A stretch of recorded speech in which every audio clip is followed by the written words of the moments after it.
واختلاف الليل والنهار لآية لأولي الألباب الذين يذكرون الله قياما وقعودا وعلى جنوبهم ويتفكرون في خلق السماوات والأرض ربنا ما خلقت هذا باطلا سبحانك فقنا عذاب النار. وقال الله تعالى في القرآن المجيد ظهر الفساد في البر والبحر بما كسبت أيدي الناس ليذيقهم بعض الذي عملوا لعلهم يرجعون. وقال النبي صلى الله عليه وسلم إنما الأعمال بالخواتم. Alhamdulillah, hadirin yang dimuliakan oleh Allah Subhanahu wa taala. Syukur pada Allah Subhanahu wa taala. Allah Subhanahu wa taala berikan peluang dan ruang untuk kita beribadah pada Allah Subhanahu wa taala dalam masa usia dunia ini di penghujung zaman. Allah Subhanahu wa taala pilih kita di kalangan orang-orang yang beriman pada Allah Subhanahu wa taala. Alhamdulillah juga Allah Subhanahu wa taala berikan kita ni di kalangan orang-orang yang mana tatajafa junubuhum 'anil madaji'i yad'una rabbahum khaufan wa tama'an wa mimma razaqnahum yunfikun. Orang yang mana menjauhi lambungnya daripada tempat pembaringannya. Alhamdulillah Allah Subhanahu wa taala berikan kita kekuatan untuk datang ke rumah Allah, menunaikan perintah Allah solat subuh secara berjemaah mengikut cara yang ditunjukkan oleh baginda Nabi sallallahu alaihi wasallam. Jadi orang-orang yang Allah Subhanahu wa taala bagi tahu juga allazina yadhkuruna Allaha qiyaman wa qu'udan. Orang-orang yang mana mengingati Allah Subhanahu wa taala ketika mana dia berdiri, ketika mana dia duduk, ketika mana dia berbaring, dan memikirkan ataupun melihat kebesaran-kebesaran Allah. Allah Subhanahu wa taala bagi tahu mereka ni adalah orang-orang yang berfikir. Kemudian Allah Subhanahu wa taala bagi tahu juga ma khalaqta hadza batila. Allah Subhanahu wa taala tidak ciptakan setiap amalan kita ini sia-sia. Rabbana ma khalaqta hadza batila subhanaka faqina azabannar. Maha suci Allah Subhanahu wa taala, maka lindungilah kami, jauhilah kami daripada azab api neraka. Ada 4 perkara yang mana kita sangat berharap ataupun kita tidak lari daripada perkara ini pada setiap masa. Pertama, meyakinkan diri kita bahawa tiada Tuhan melainkan Allah Subhanahu wa taala. Yang kedua, beramal dengan cara Nabi sallallahu alaihi wasallam. Yang ketiga, tidak lari daripada diri kita ini, meminta pada Allah Subhanahu wa taala syurga dan minta jauhi daripada ataupun selamatkan diri kita daripada azab neraka. Jadi apabila kita ada 4 perkara ini, maka mudah-mudahan Allah Subhanahu wa taala berikan kesempatan kepada kita ataupun pilih kita di kalangan hamba-hamba Allah yang masuk syurga tanpa hisab. Sebab apa? Seandainya kita ni dihisab ataupun dihitung, ditanya oleh Allah Subhanahu wa taala, maka kita akan berada dalam satu keadaan yang sangat merugikan. Contohnya banyaklah. Andai kata kita terkena saman, tunggakkan saman dan sebagainya, kena berbicara, perbicaraan, kena bawa bukti dan sebagainya, masa kita terbuang. Maknanya kita akan ditanya tentang apa yang telah terjadi pada sekian-sekian hari. Jadi untunglah orang-orang yang telah menghitung diri dia. Hasibu qabla an tuhasabu. Untunglah orang yang telah bertanyakan, menghitungkan diri dia, hisab diri dia sebelum Allah Subhanahu wa taala hisab dia di akhirat. Jadi alhamdulillah Allah Subhanahu wa taala berikan kita kesempatan, ruang dan masa untuk terus beribadah pada Allah Subhanahu Wa Taala, ini adalah kurniaan daripada Allah Subhanahu Wa Taala. Nah, jadi apabila kita dah mendapat kenikmatan itu, maka kita cuba kongsikan kepada orang-orang lain.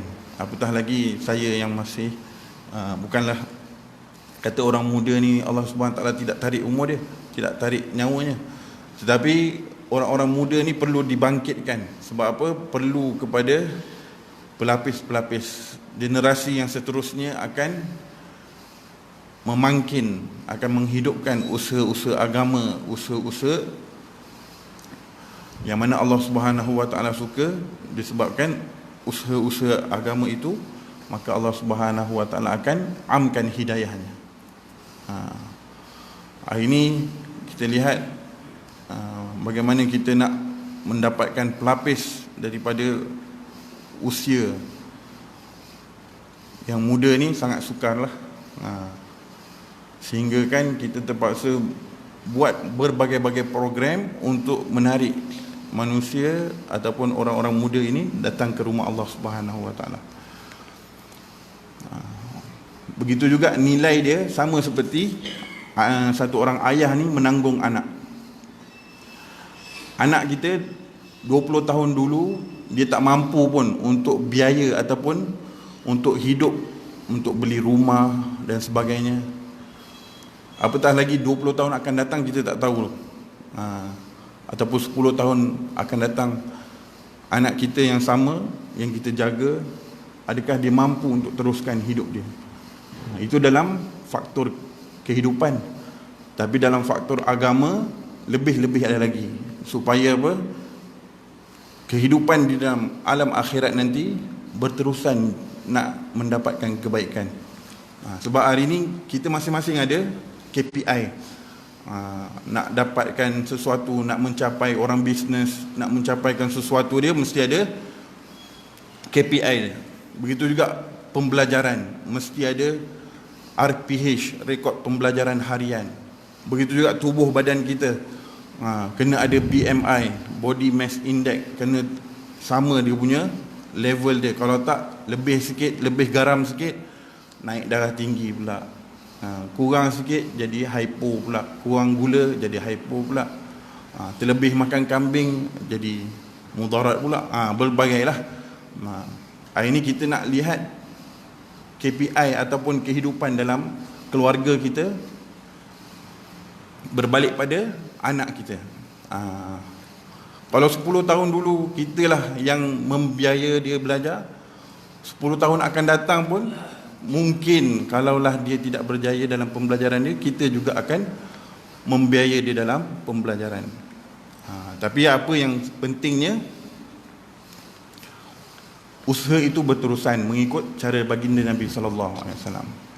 Nabi berusaha mengajar sahabat-sahabat radhiyallahu anhum wa radu'an ini supaya mencapai KPI siapa? KPI yang nak dikehendaki oleh Allah. Waktu,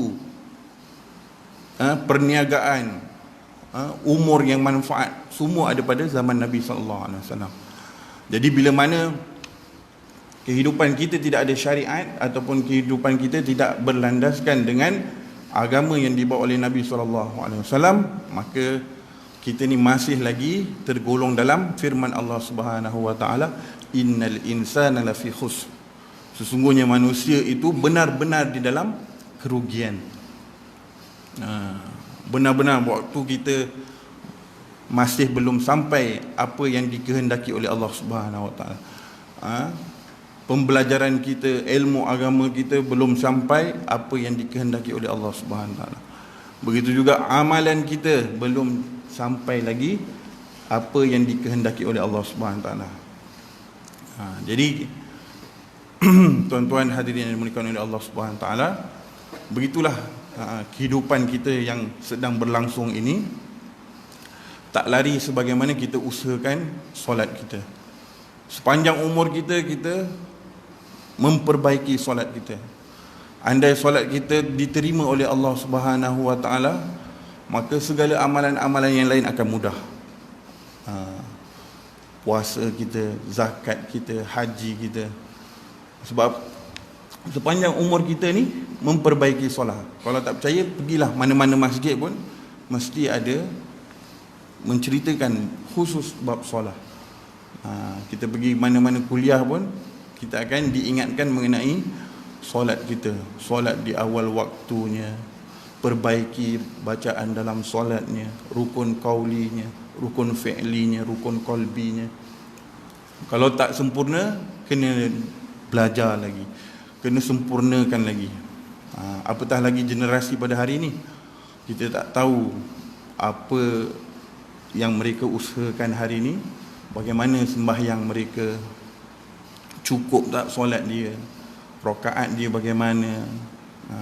Jadi semua ni akan dibentangkan di hadapan Allah, dan tanggungjawab iaitu Nabi bagi tahu kullukum ra'in wa kullukum mas'ulun ala ra'iyatihi. Setiap kamu adalah pengembala, dan setiap pengembala itu bertanggungjawab pada setiap gembalaannya. Jadi alhamdulillah hari ini kita sangat-sangat bersyukur bahawa Allah Subhanahu wa taala berikan kesempatan kepada kita muzakarah mengenai kehidupan Nabi sallallahu alaihi wasallam berserta sahabat-sahabat Nabi. Kerana apa? Apabila kita tidak menceritakan sejarah Islam pada diri kita, maka kita tidak tahu KPI ataupun standard sepatutnya kita kena capai mengikut kehendak Allah Subhanahu wa taala. Jadi hari ini semua orang mempersoalkan sejarah telah berubah, sejarah telah berubah. Tetapi dalam ketetapan Allah, sunnatullah, Allah Subhanahu wa taala tidak pernah mengubah sesuatu perkara. Cumanya Allah bagi tahu innallaha la yughayyiru biqaumin hatta yughayyiru bi anfusihim. Sesungguhnya Allah Subhanahu wa taala tidak akan mengubah sesuatu kaum itu sehingga dia mengubah diri dia sendiri. Sebab tu apa yang kita lihat pada hari ini, berlakunya kerosakan di atas muka bumi ini bukan disebabkan orang-orang yang bukan Islam, tetapi disebabkan kita yang belum capai tahap kehendak yang dikehendaki oleh Allah Subhanahu wa taala. Maka Allah Subhanahu wa taala bagi tahu zaharal fasadu fil barri wal bahri bima kasabat aydin nas. Telah zahir kerosakan di muka bumi ini, di daratan, di lautan ini, bima kasabat aydin nas, dengan apa yang telah diusahakan oleh manusia. An-nas di situ merujuk kepada seperti mana kalaulah dalam suratul insan, suratul as itu menunjukkan al-insan merangkumi seluruh manusia, tetapi an-nas itu di dalam mana-mana tafsir merujuk kepada umat Islam pada hari ini. Jika umat Islam hari ini tidak kembali kepada, sebagaimana kita dengar Ustaz Syamsul beritahu, tidak kembali kepada kunci syariat, maka kita akan lemah daripada pelbagai aspek. Dari segi ekonomi dia, dari segi ketenteraan dia, daripada segi apa-apa sahajalah kita akan jadi lemah disebabkan tidak kembali pada syariat Allah Subhanahu Wa Taala. Kunci umat Islam hari ini adalah syariat. Apabila syariat sempurna, maka seluruh amalan-amalan yang lain akan datang dengan keadaan sempurna. Sebab apa? Nabi SAW telah diberikan peruntukan apa? Nabi SAW keluar saja di akhir sekali sebelum kewafatan Nabi, pergi ke perang Khaybar. Nabi SAW keluar daripada bumi Madinah, maka orang kafir telah lari selama sejauh 6 bulan perjalanan. Itu kegurunan yang Allah Subhanahu Wa Taala berikan kepada umat Islam. Tapi kalau hari ini langkah kita masih lagi tidak digeruni oleh orang yang bukan Islam, ataupun orang bukan Islam ini masih tidak taat kepada agama Allah, pada perintah Allah, malah mencaci lagi, maka sebenarnya amalan-amalan kita masih belum cukup untuk apa yang Allah Ta'ala nak terima. Maksudnya KPI kita, standard amalan kita itu belum lagi Allah Ta'ala terima. Bahkan kita ni mempunyai ahlullah. Setiap zaman mempunyai ahlullah, disebabkan mereka menjaga amalan-amalan mereka, kemurkaan Allah Subhanahu Wa Taala akan tenang. Kalau tak, kemurkaan Allah Subhanahu Wa Taala ke atas manusia, ke atas muka bumi ini akan meledak. Sebab apa? Bayangkan 6 bilion manusia tidak beribadah pada Allah. Hanya 1 bilion saja. Bayangkan 7 bilion penduduk dunia ni, 1 bilion untuk menampung 6 bilion yang lain. Bayangkan berapa, nak bahagi berapa tu untuk menampung amalan-amalan orang lain. Jadi kalaulah tidak mencukupi ataupun tidak membantu standard yang dikehendaki oleh Allah Subhanahu Wa Taala, maka Allah Subhanahu Wa Taala akan datangkan kemurkaan Allah Subhanahu Wa Taala, bukan untuk siapa-siapa, liyuziqahum ba'dallazi amilu la'allahum yarji'un. Untuk mereka ini Allah Taala keringkan lautan, Allah Taala tidak turunkan hujan, tahan tumbuhan daripada subur dan sebagainya. Supaya apa? Supaya manusia ni merasakan kemarahan Allah Subhanahu Wa Taala, la'allahum yarji'un.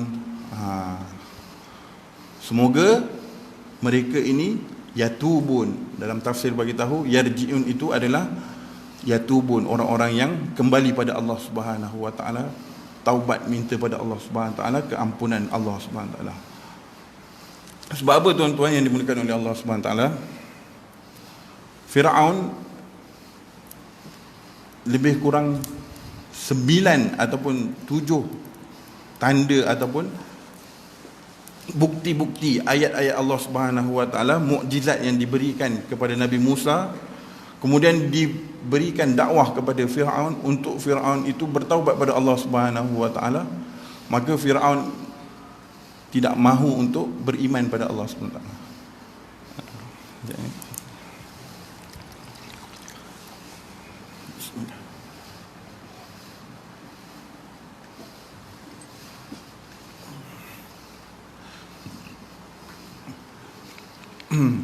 Jadi ketika mana Firaun bersungguh-sungguh untuk menghalang Nabi Musa daripada melakukan dakwah, maka Allah Ta'ala telah tunjuk ayat ataupun tanda yang pertama, ketika mana Firaun yakin dengan sihir ataupun kekuatan sihir penduduk Mesir pada waktu itu dapat mengalahkan apa yang dibawa datang oleh Nabi Musa. Allah Subhanahu Wa Ta'ala telah berikan Nabi Musa boleh mengubah tongkat itu menjadi sihir. Maka ketika itu ayat ataupun tanda mukjizat Nabi Musa yang pertama adalah menunjukkan memakan semua sihir-sihir penduduk Mesir pada waktu itu. Firaun telah kumpulkan ahli-ahli sihir dia pada zaman dia waktu itu daripada seluruh pelosok negeri Mesir. Untuk apa? Untuk menunjukkan kekuasaan Firaun ini, bahawasanya di zaman ini adalah zaman sihir, yang mana Allah Subhanahu Wa Taala berikan orang-orang sihir ini ubat ataupun menjadikan setiap orang-orang yang melakukan sihir ini jadi berfungsi sihir dia. Jadi pada waktu itu orang akan tak pergi kepada doktor, orang akan pergi cari ahli sihir, ataupun orang akan cari nenek kebayan ni untuk minta ubat-ubat sakit kepala ke, demam ke dan sebagainya. Pada zaman Firaun begitulah. Tetapi Allah Subhanahu Wa Taala nak batalkan apa yang bermain di zaman itu. Allah Subhanahu Wa Taala telah berikan Nabi Musa seekor ular yang besar. Hiya hayyatun tas'a. Allah Taala bagi tahu ular itu seolah-olah hidup.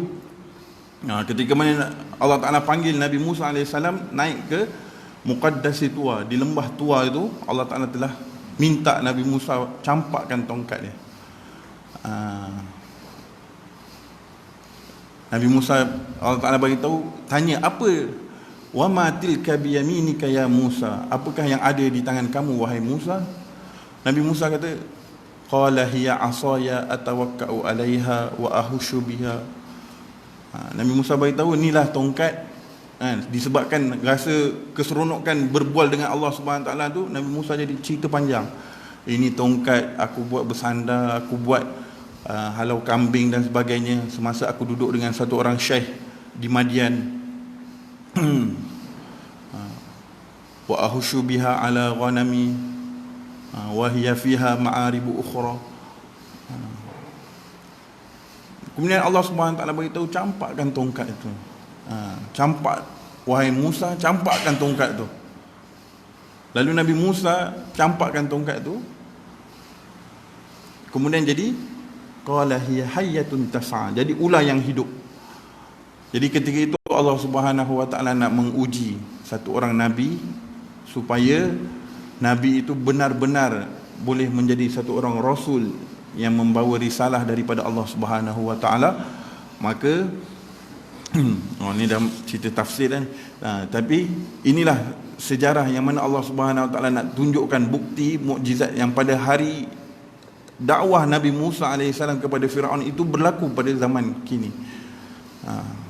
Disebabkan manusia tidak yakin apa yang Allah Subhanahu wa taala jadikan. Hari ini pelbagai di Taif sendiri dah turun salji ataupun dah ada musim sejuk.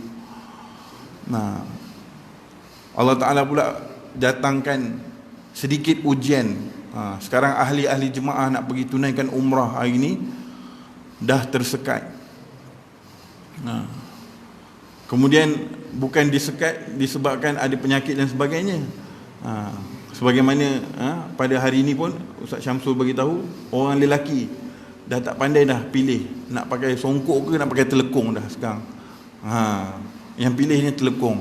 Jadi pelbagai ujian yang Allah Ta'ala jadikan pada hari ini dah di akhir zaman ni Allah Ta'ala dah tunjukkan. Di Mekah pun berlaku tanda-tanda besar pada nak terjadinya kiamat itu. Jadi bila tanda-tanda besar ini menunjukkan kepada kita, Allah Ta'ala beritahu tadi, liyuziqahum ba'dallazi amilu la'allahum yarji'un. Semoga kita bertaubat pada Allah Subhanahu Wa Ta'ala.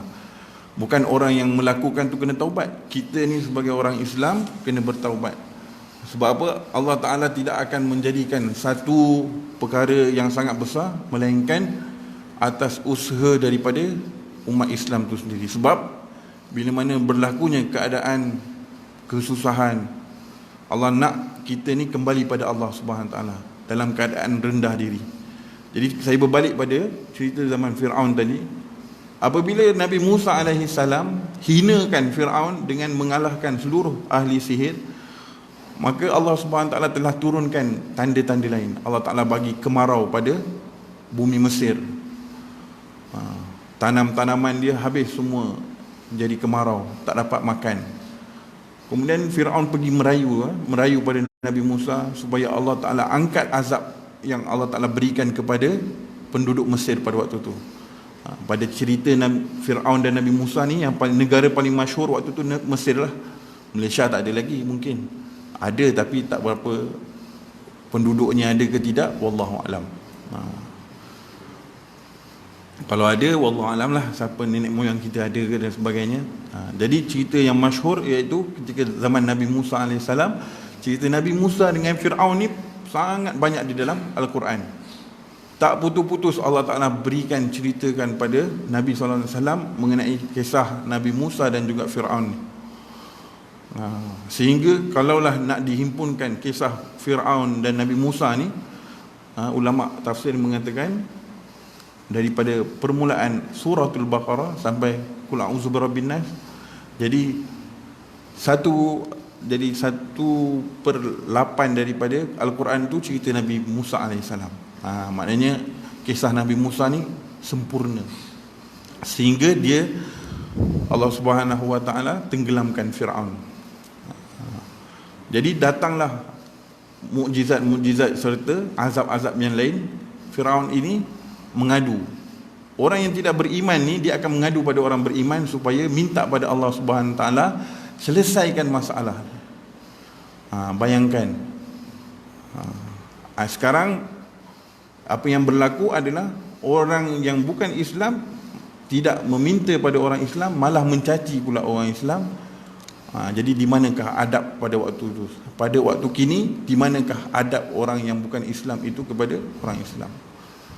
Sedangkan Fir'aun, orang kata kita daripada zaman sekarang ni sehingga ke akhir zaman nanti, kita boleh menceritakan bahawa Fir'aun ni boleh dipanggil laknatullah. Tapi orang-orang yang belum Islam di zaman umat Muhammad ni, kita tak boleh cakap dia tu laknatullah, kafir laknatullah, tak boleh. Sebab adab dalam agama ni masih ada. Tapi kalau Abu Lahab boleh, Abu Jahal boleh, Fir'aun boleh, Haman boleh, Umayyah bin Khalaf boleh kita panggil laknatullah. Tapi orang yang belum Islam pada hari ini, kita tak boleh panggil dia kafir laknatullah, tak boleh. Sebab kita tak tahu di akhir hayat dia dimasuk Islam ke ataupun tidak. Tapi orang-orang yang telah terbukti di dalam sejarah ni dipanggil laknatullah, tak apa. Kita cakap mereka Fir'aun laknatullah, Abu Jahal laknatullah. Kemudian kalaulah sahabat pada hari itu, pada zaman Nabi SAW, dia sangat membenci orang-orang pada waktu itu, dia tidak akan mencaci keturunan. Orang Arab ni dia tak suka mencaci keturunan dia, dicaci. Tapi pada waktu zaman itu dia tidak menyerang pada lidah, tapi menyerang menggunakan pedang. Kalau siapa yang caci keluarga dia, terus bunuh satu kabilah. Dia akan hapuskan terus satu kabilah. Dan berlaku juga sehingga kini di negara Arab, bahawasanya kabilah ni, apabila satu kabilah ni menang, maka dia akan diangkat menjadi raja dan juga menjaga sebab tu apa yang berlaku, seandainya kita mencaci kerajaan Arab Saudi pada hari ini, mereka mungkin akan menyekat kota haji kita. Sebab apa? Mereka tidak suka dengan cacian. Jadi kita kena berhati-hati, sebab perhubungan diplomatik Nabi SAW juga sendiri, apabila Nabi SAW tidak mencaci Raja Iran pada waktu itu, ataupun Muqawqis, Abu Sufyan, Nabi tak mencaci mereka pun.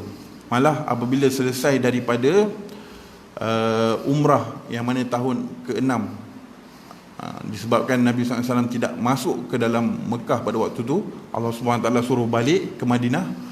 Kemudian Allah telah turunkan ayat suratul Fatah, surah kemenangan, inna fatahna laka fatham mubina. Maka Nabi telah mula tulis surat kepada seluruh kerajaan yang berada di dalam luar kawasan Jazirah Arab. Mungkin surat tu sampai ke China, mungkin surat tu sampai ke bumi Hind, mungkin dah sampai ke Mesir dan sebagainya. Untuk apa? Mengajak manusia kepada Allah Subhanahu Wa Taala. Jadi apabila betulnya agama pada waktu itu, maka Allah Subhanahu Wa Taala gembira dengan perbuatan itu, maka Allah Subhanahu Wa Taala telah amkan hidayah. Allah Ta'ala telah beri hidayah pada Abu Sufyan. Jadi ulama' bagi tahu, sekiranya sahabat-sahabat itu tidak pernah memaafkan Abu Sufyan, Abu Sufyan memerangi Nabi SAW selama berbelas-belas tahun, sehingga pada tahun sebelum Fathul Mekah baru Abu Sufyan masuk Islam. Jadi Nabi bagi tahu, kalaulah kamu mencaci orang ini, maka pasti dia akan lari daripada rahmat Allah Subhanahu Wa Taala. Jadi itulah sifat sahabat, mereka tidak mencaci satu sama lain. Hari ini sebagaimana Nabi SAW bagi tahu, fa iza tasabat ummati, apabila umatku saling caci mencaci, maknanya hina menghina antara satu sama lain, saqatat min ainillah, maka gugur rahmat Allah Subhanahu Wa Taala ke atas kita. Allah Ta'ala tak pandang doa kita, solat kita, doa kita, air mata kita, Allah Ta'ala tak pandang. Sebab apa? Lidah kita, hati kita ni membenci saudara Islam kita. Disebabkan itu sahabat radhiyallahu anhum, dia sering kali berlapang dada. Orang nak bunuh dia ke, Nabi sendiri pun berlapang dada. Orang kafir datang nak bunuh Nabi, Nabi terima. Cumanya Allah Ta'ala selamatkan baginda. Kalaulah Nabi SAW terbunuh semasa waktu dakwah dia, mungkin Islam tak ada. Jadi Allah Ta'ala yang selamatkan baginda Nabi SAW. Kita pada hari ini tak ada dah tempat mengadu kita. Kalau kita ada ayah, takat mana ayah kita boleh bantu kita. Kalau kita ada ketua kampung, sejauh mana ketua kampung kita boleh mengadu pada dia. Kalau kita ada menteri, sejauh mana kita boleh mengadu pada menteri. Tapi mengadulah kepada zat yang telah menjadikan hamba-hamba Allah Subhanahu Wa Taala, zat yang mentadbir alam ini. Jadi tempat mengadu kita pada Allah Subhanahu Wa Taala. Tapi bayangkan apabila doa kita pun tidak diterima, amalan kita tidak dilihat oleh Allah Subhanahu Wa Taala, mana mungkin kita ni mampu capai standard yang dikehendaki oleh Allah Subhanahu Wa Taala. Jadi setiap daripada kita ni perlu berusaha bersusah payah lagi untuk membina generasi yang akan datang. Hari ini dah susah, tapi 10 tahun lagi kita tak tahu dia punya kesusahan untuk membina generasi agama ni mungkin lebih sukar ataupun mungkin lebih mudah. Sebab apa kita tak tahu. Kalau kita nak kata hari ni anak saya kaya sama macam saya, tak mampu. Anak ni takkan mampu nak lawan ibadah ayah dia, nak lawan harta ayah dia, ayah ibu dia lah. Sebab apa? Kalaulah dia mampu untuk bayar harta ayah ibu dia sekalipun, maka dia tidak dapat membalas jasa ibu dia mengandungkan dia selama 9 bulan dalam perut kandungan. Kalaulah dia mampu untuk bayar seluruh harta ayah dia pada hari ini, dia tak mampu untuk membayar harta ayah dia daripada umur lahir dia itu sehingga ke zaman belajar, dia tak mampu nak bayar. Walaupun dia itu satu orang billionaire ke trillionaire ke, tak mampu nak bayar. Apatah lagi nak menyaingi ilmu ayah dia. Satu orang anak walaupun dia setinggi mana pun ilmu dia, jadi dia takkan sama taraf dengan ayah dia. Sebab tu Nabi bagi tahu keutamaan aku di kalangan semua orang alim adalah kelebihanku ke atas semua orang berilmu ni adalah ketinggianku seumpama langit dan bumi. Maknanya seluruh orang berilmu di atas muka bumi ni nak bandingkan dengan Nabi SAW, jauh perbezaan dia. Apatah lagi ilmu kita ni nak berbanding dengan ilmu Allah Subhanahu Wa Taala. Sedangkan satu orang anak pun dia tidak akan mampu mengatasi ayahnya sampai bila-bila pun. Jadi untuk masa kini kita nak tak nak kena didik generasi anak-anak kita ni untuk kembali semula kepada syariat. Maknanya syariat itu lebih diutamakan daripada keutamaan benda yang lain. Apabila syariat anak kita betul, maka berbahagialah ibu bapa yang mana anaknya membawa syariat yang betul, supaya dia dan juga keluarga dia terselamat daripada azab Allah Subhanahu Wa Taala. Jadi begitulah pada hari ini. Mudah-mudahan Allah Subhanahu Wa Taala berikan ruang dan peluang kepada kita untuk bawa generasi-generasi anak-anak kita ni untuk sama-sama. Sebab hari ini kalaulah anak kita sembahyang dengan kita sembahyang, ibadat dia jauh beza. Sebab apa? Kita yang dah berusaha berpuluh-puluh tahun, sampai kini umur kita 60 tahun, 70 tahun, masih lagi berusaha untuk bangun solat tahajud.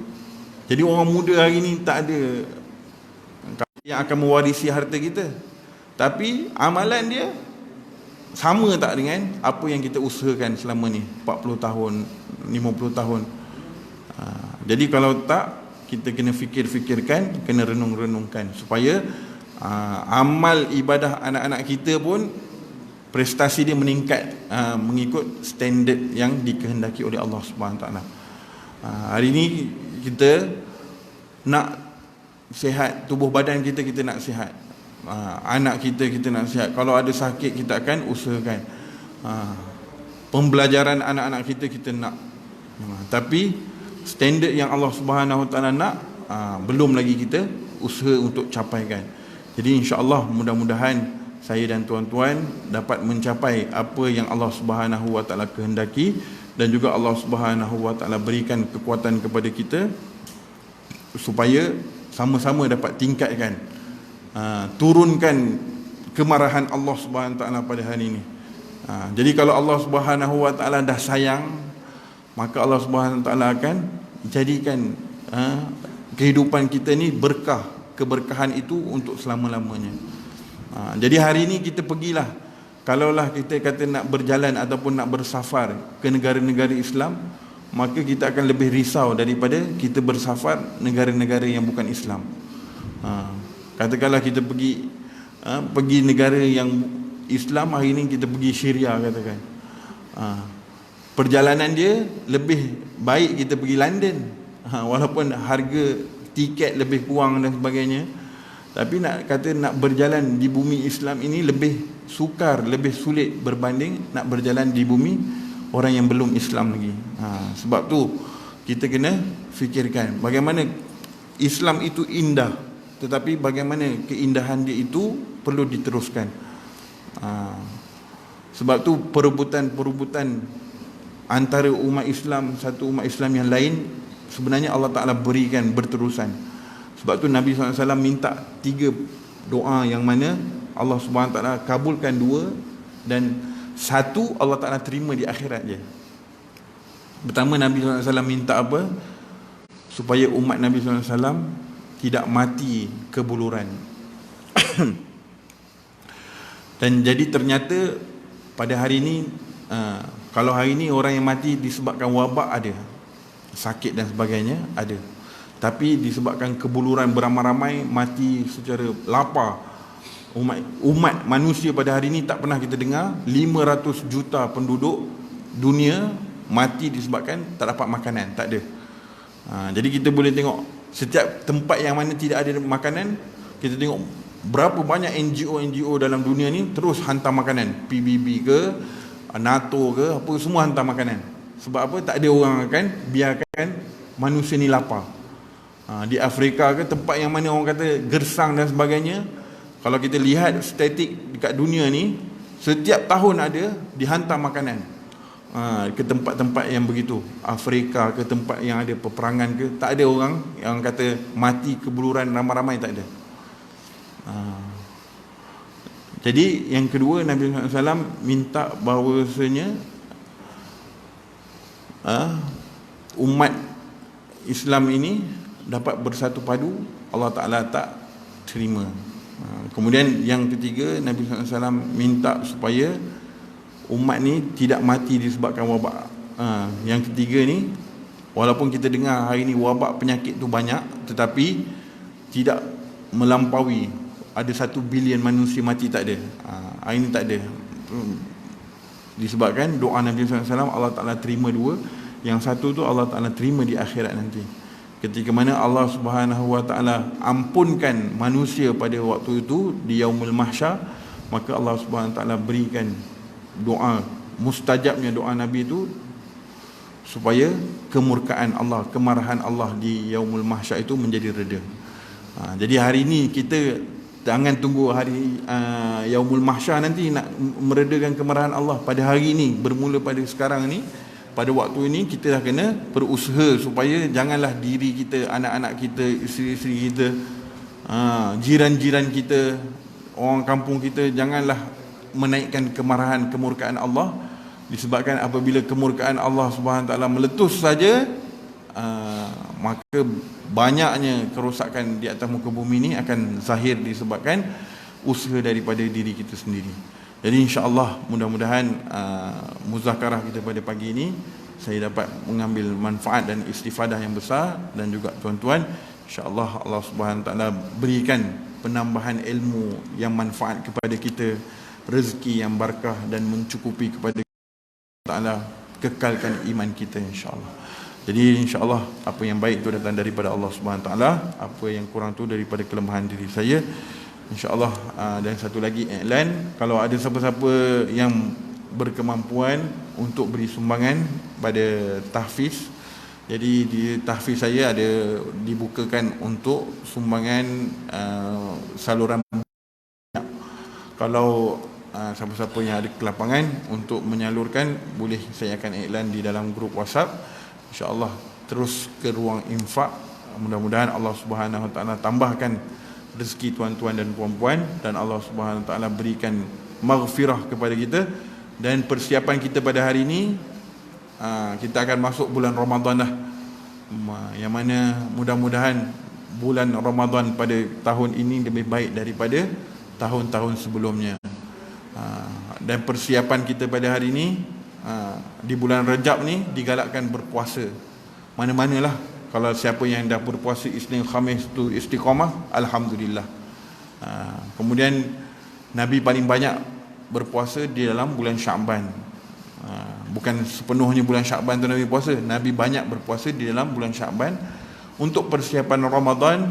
Maka supaya perut kita tak terkejut, tahu-tahu dah puasa dah, Jadi ada beberapa hari lagi, lebih kurang 50 hari lagi. Mudah-mudahan persiapan kita dalam bulan Ramadan itu Allah Ta'ala bagikan ketabahan untuk terus beribadah pada Allah, insya-Allah. Aku lu qauli hadza astaghfirullahal azim li wa lakum wa lisairil muslimin wal muslimat birahmatika ya arhamar rahimin. A'udzubillahi minasyaitonir rajim. Bismillahirrahmanirrahim. Alhamdulillahirabbil alamin. Wassalatu wassalamu ala asyrafil anbiya'i wal mursalin wa ala alihi wa sahbihi ajmain. Allahumma anfa'na ma 'allamtana